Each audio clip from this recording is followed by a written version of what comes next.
15 à 16 millions de morts au Congo depuis le génocide rwandais de 1994, 2 millions de déplacés aujourd'hui dans les camps de réfugiés et un concert qui a été organisé pour venir en aide aux enfants orphelins de ce génocide congolais. Pourquoi pensez-vous que la France, ou plutôt le gouvernement Macron, semble fermer l'œil sur ce qui se passe en RDC et pourquoi ce concert serait-il une ombre pour la commémoration du génocide rwandais? La France reste la plus importante bouée de sauvetage du Rwanda aujourd'hui. La France est allée trop loin. Un, on a condamné Charles Lunana ici, en première instance, bien sûr, avec le livre qui dit la vérité.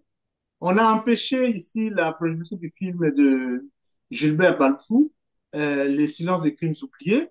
En fait, moi, je dis aux Congolais, ne comptons pas sur les pays comme la France. Comptons sur le Congo. La France aussi est dirigée par ces multinationales. Les grands patrons dirigent la France.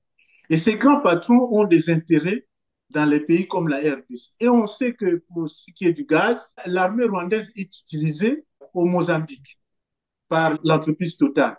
Et aussi, pour contrebalancer avec la présence russe en Centrafrique, l'armée rwandaise travaille pour les intérêts de la France en Centrafrique.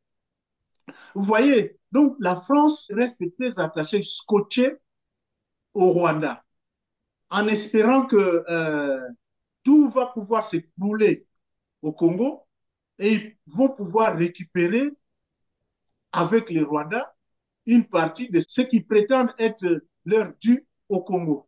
Alors, ce que la France est en train de faire, c'est comme une personne qui est en train de couper la branche sur laquelle elle est assise. Il faut faire en sorte que notre génocide du Congo soit commémoré à la même date du 7. Parce qu'en réalité, si on doit parler du génocide rwandais, c'est au 6, là où les choses ont commencé, et non le 7. Et nous, les Congolais, nous devons prendre le 7.